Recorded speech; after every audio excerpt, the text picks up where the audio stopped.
আমরা পেয়েছি সাবেক বাংলাদেশের প্রধানমন্ত্রী শেখ হাসিনা। আপনাকে স্বাগত জানাই, আপনি আমাদেরকে সময় দিয়েছেন, এসেছেন আমাদের কাছে এবং যুক্ত হয়েছেন আমাদের সঙ্গে, সেজন্য আপনাকে ধন্যবাদ এবং কৃতজ্ঞতা। আমাদের সাথে আরো থাকছেন বেগম খালেদা জিয়া, আপনাকে আমাদের অনুষ্ঠানে স্বাগত জানাই, আপনি আমাদের সময় দিয়েছেন, সেজন্য আমাদের কৃতজ্ঞতা জানাবেন। আমরা আসলে অনেকগুলি প্রশ্ন আপনাদের দুজনকেই করতে হবে, সেজন্য আমরা আপা এতদিন ধরে গর্তের ভিতরে থাইকা আপা সমানে দোয়া ইউনিস পড়ছেন বলেই না এমন বিজয়ের দেখা। পলানোর সময় সেই মানুষগুলির কথাও মনে পড়লো না শেখ হাসিনা। আপা আপনার একটু মন্তব্য শুনতে চাই, আপনি আমাদের একটু বলবেন জুলাই অভ্যুত্থানের ফল। দেশবাসীর কাছে আমি বিচার চাই। কি আজকের বাংলাদেশের কি অবস্থা, আমাদের অপরাধটা কি ছিল? আমাকে স্বৈরাচার বলা হয়, স্বেচ্ছাচার বলা হয়, কত কিছু বলা হয়, কিন্তু আমি বলবো একটু তুলনা করে দেখেন তো সে স্বৈরাচার স্বেচ্ছাচার কে? আওয়ামী লীগের সকলের নামে মিথ্যা মামলা, আমার নামেই তো প্রায় 440টার মতো মামলা, 39টা মামলা।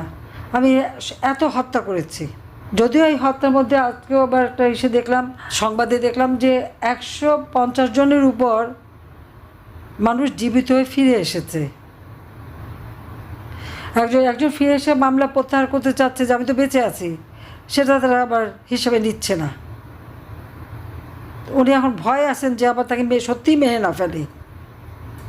এই হলো বাংলাদেশের অবস্থা। আজকে দুর্ভাগ্য যে 1971 সালে পাকিস্তান হানাদার বাহিনী এদেশে যে মানে গণহত্যা শুরু করেছিল, মেয়েদের উপর যে অত্যাচার নির্যাতন শুরু করেছিল, গ্রামের পর গ্রাম জ্বালিয়ে পুড়ে ছারখার করেছিল, তখন 7.5 কোটি মানুষ, 3 কোটি মানুষের ঘরবাড়ি জ্বালিয়ে দিয়েছিল। এর বেশিরভাগই আওয়ামী লীগের নেতাকর্মী, যারা তাদের কোনো কিছুই রাখেনি তারা। আর মেয়েদের ধরে ধরে নিয়ে সেখানে আলবদর, আল শামস, তারপরে রাজাকার বাহিনী, এই বাহিনীর নেতা কারা ছিলেন? যুদ্ধ অপরাধীতে যাদেরকে আমরা শাস্তি দিচ্ছি তারা তখন ইয়াং জেনারেশন, যুব বয়স, এরাই এই মেয়েদেরকে ধরে ধরে ক্যাম্পে দিত। সেই মেয়েগুলিকে যখন উদ্ধার করা হয় তাদের অবস্থাটা কী ছিল? এখানে বহু বই আছে, অনেকের মতামত আছে, পড়ে দেখবেন যে এক একটা মেয়েকে কী অবস্থায় তাকে দিনের পর দিন পাশবিক অত্যাচার। অনেক মেয়ে সুইসাইড করেছিল বলে তাদের শাড়িটা পরতে দিত না, কোনো মতে একটা পেটিকোট পরে ঘুরে বেড়াতে হতো, এবং যখন তখন তাদের উপর তাদের শরীর কত বিক্ষত ছিল ওই পশুদের, সে পশুত্বর জন্য, মানে সেগুলি পড়লে চোখে পানি রাখা যায় না। সেই যুদ্ধ অপরাধীদের বিচার জাতির পিতা বঙ্গবন্ধু শেখ মুজিব শুরু করেছিলেন। এই নির্যাতিত নিগৃহীত মানুষগুলি যেন ন্যায় বিচার পায়, যাদের আপন জনকে হত্যা করা হয়েছে তারা যেন ন্যায় বিচার পায়, সেই ন্যায় বিচার দেওয়ার জন্য তিনি এই আইসিটি প্রতিষ্ঠা করে 1973 সালে আইন করে এই আন্তর্জাতিক ক্রিমিনাল এই কোর্ট তৈরি করে তিনি বিচার করেছিলেন। অনেকে জেলে ছিল সাজাপ্রাপ্ত আসামি, জিয়াউর রহমান এসে তাদের সবাইকে মুক্তি দেয় এবং তাদেরকে মন্ত্রী, এমপি, প্রধানমন্ত্রী বানায়। কিন্তু সেই মেয়েগুলি তারা যে নির্যাতিত, তাদের কথা তো ভাবেনি। যারা আপনজন হারিয়েছিল তাদের কথা তো ভাবেনি, বরং সেই যুদ্ধ অপরাধী এবং খুনিদের রাজত্ব কায়েম হয়। তাদেরকে পার্লামেন্টে বসানো, তাদেরকে প্রেসিডেন্সিয়াল ক্যান্ডিডেট হওয়ার সুযোগ, দল করার সুযোগ, ভোট চুরি করে পার্লামেন্টে বসে বিরোধী দলে বসানো কে না করেছে? জিয়াউর রহমান করেছে, এরশাদ করেছে, খালেদা জিয়া করেছে। খালেদা জিয়া তো রশিদ আর উদারে পার্লামেন্টেই বসিয়ে দিল। এই ধরনের অন্যায় অবিচার তারা একের পর এক করে গেছে। আর যে যুদ্ধ অপরাধীরা এইভাবে আমার মা বোনদের পাশবিক অত্যাচার করেছে, পাকিস্তানি হানাদার বাহিনীর হাতে তুলে দিয়েছে, গণহত্যায় মদত দিয়েছে, আপনারা দেখেন একে একে সমস্ত যুদ্ধ অপরাধীদের সব মামলাগুলি প্রত্যাহার করে তাদের মুক্তি দিয়ে দেওয়া হলো। কাদের স্বার্থে? বাংলাদেশের নাগরিকের কি কোনো অধিকার নাই বিচার পাওয়ার? তবে কার কাছে বিচার চাবেন? কারণ যুদ্ধ অপরাধীদের শুধু খালাস দেওয়া হয়নি, 30 লক্ষ শহীদের রক্তের সাথে বেইমানি করা হয়েছে, নির্যাতিতা মা বোনদের সাথে বেইমানি, মুনাফিকি করা হয়েছে, মানবাধিকার ক্ষুণ্ণ করা হয়েছে। এদেরকে ছেড়ে দেওয়া মানে অন্যায়কে প্রশ্রয় দেওয়া। কোভিড-19 সময় যেখানে আমরা সব থেকে ভালোভাবে মানুষের চিকিৎসা দিতে পেরেছি, সেই কোভিড হাসপাতাল সেখানেও আগুন দিয়েছে। এটা কী ধরনের খেলা? যাক, আমি আর কিছু বলতে পারি না। আমি যে এগুলি এক একদিন দেখি আর শেখ হাসিনা, আপনাকে অনেক ধন্যবাদ, অনেক ধন্যবাদ। বেগম খালেদা জিয়া, আপনি গণতন্ত্রের পক্ষে লড়াইয়ে সামিল হতে বলছেন, প্রশ্ন কেউ কেউ করছেন, প্রশ্ন উঠছে, আপনি কি এইসব মামলা মোকদ্দমা থেকে মুক্তি পেতে ডক্টর মোহাম্মদ ইউনূস সরকারেরই পরিবর্তন চাইছেন? রহমানের রহিম। প্রিয় নেতৃবৃন্দ, সহকর্মীবৃন্দ, সকল সুবর্ণাতেহিগণ, আসসালামু আলাইকুম। প্রতি বছর মে মাসের এই দিনটি আমাদের পরিবারে আসে এক বেদনা বিধুর স্মৃতি নিয়ে। এই দিনে শুধু আমাদের পরিবার নয়, বরং সমগ্র দেশই হয়ে উঠে পড়েছিল বেদনার্ত ও অভিভাবকহীন।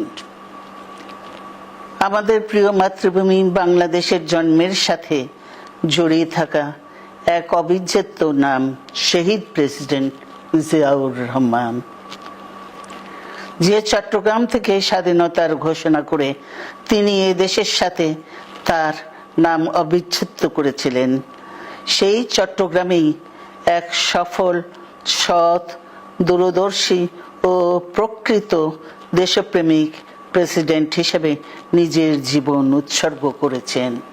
এদেশে গণতন্ত্র, স্বাধীনতা, সংবাদপত্র ও বিচার বিভাগের স্বাধীনতা, স্বনির্ভরতা ও উন্নয়ন এবং নিজস্ব জাতীয়তাবাদ সৃষ্টির অনন্য রূপকার শহীদ জিয়া, যে গণতন্ত্র প্রতিষ্ঠা আর সার্বভৌমত্ব রক্ষার লড়াইয়ে তিনি শাহাদাত বরণ করেছেন, সেই গণতন্ত্র নিরবচ্ছিন্ন যাত্রা আজও বাধাগ্রস্ত হচ্ছে প্রতি পদে পদে।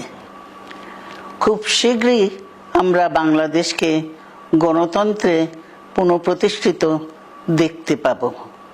এই হোক শহীদ জিয়ার শাহাদাত বার্ষিকীতে আমাদের অঙ্গীকার।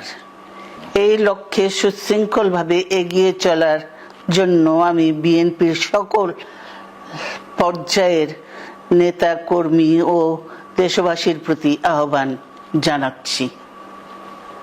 মনে রাখবেন, সবার জন্য গণতন্ত্র ও উন্নয়নের মাধ্যমে সকল সমস্যার সমাধানের যে রাজনীতি শহীদ জিয়া রেখে গেছেন, তা বাস্তবায়নের মাধ্যমে তার প্রতি শ্রদ্ধা জানাতে হবে। আমরা তার বিদায়ী আত্মার মাগফিরাত কামনা করছি।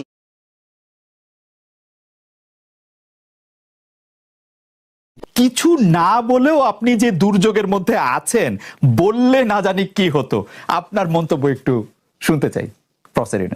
তুমি তো সবটা বলে ফেলেছ সমস্যাগুলোকে। কাজে এই হলো অবস্থাটা হলো, আমি বলছি দেশের কাউকে কিছু বলি এমন কথা তো নয়।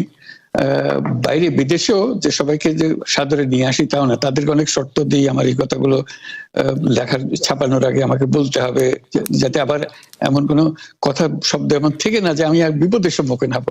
আমি শুধু বিপদ থেকে দূরে থাকার জন্য এটা করছি, কারণ আমি চারদিকে বিপদের মধ্যে আছি। কাজে কথা না বলা, এটা একটা নিজেকে রক্ষা করার একটা সুবিধা আর কি। যত কম বলা যায় ততই হয়তো ঝামেলার থেকে বাঁচবো। সম্পূরক নিজেকে কতটা রক্ষা করতে পারলেন প্রফেসর ইউনূস? পারলাম না তো, এত তো খালি বাড়ছে। এখন তো বড় কঠিন অবস্থার মধ্যে পড়ে গেছি। কিছুদিন আগে হয়তো খবর পেয়েছে, এই মাসের মধ্যেই যে 12 তারিখে যে ঘটনা ঘটলো, যে আমাদের অফিসের মধ্যে ঢুকে গেল লোকজন, ঢুকে বললো যে এটা আমরা এখন দখল করলাম, এখান থেকে আমরা চালাবো। এটা কি ধরনের আবদারিকতা! আমরা পুলিশের কাছে গেলাম, বললো যে আমরা এই ব্যাপারে কিছু করতে পারবো না। কাজে তারাও কিছু করলো না। তো আমরা যাবোটা কোথায়? পুলিশও কিছু করবে না, ওরাও জবর দখল করার জন্য ছুটে আসবে, আমাদের আইন কানুন কিছুই মানবে না। আর আমাদের একটা প্যানিক সৃষ্টি করলো আমাদের পুরো অফিসের মধ্যে যত লোকজন আছে, বিশেষ করে মহিলা সহকর্মী যারা আছে, তারা খুবই ভীত সন্ত্রস্ত হয়ে গেল যে কি কারবার, কি হলো এটা। কাজে সমস্যার পরিমাণ বাড়ছে, কমছে না। সমস্যা পরিমাণ বাড়ছে কমছে না। আমি একটু পিছনে আদালতে আপনার বিরুদ্ধে রায় ঘোষণার পরে আপনি একটা প্রতিক্রিয়া দিয়েছিলেন। সেই প্রতিক্রিয়া আপনি বলেছিলেন যে বাংলাদেশের একটি কথায় আপনি এরকম বলেছেন যে বাংলাদেশের প্রতিটি নাগরিককে অন্যায়ের বিরুদ্ধে এবং গণতন্ত্র এবং মানবাধিকারের পক্ষে এক কণ্ঠে কথা বলার আহ্বান জানায়। অনেকে এইটাকে দেখছেন হচ্ছে এরকম করে যে আপনি গণতন্ত্রের পক্ষে লড়াইয়ে সামিল হতে বলছেন। প্রশ্ন কেউ কেউ করছেন, প্রশ্ন উঠছে, আপনি কি এইসব মামলা মোকদ্দমা থেকে মুক্তি পেতে এই সরকারেরই পরিবর্তন চাইছেন? খালেদ, তুমি কি গণতন্ত্রের বিরুদ্ধে নাকি? হঠাৎ এটা নিয়ে তো গণতন্ত্রের কথা বললাম আমার জন্য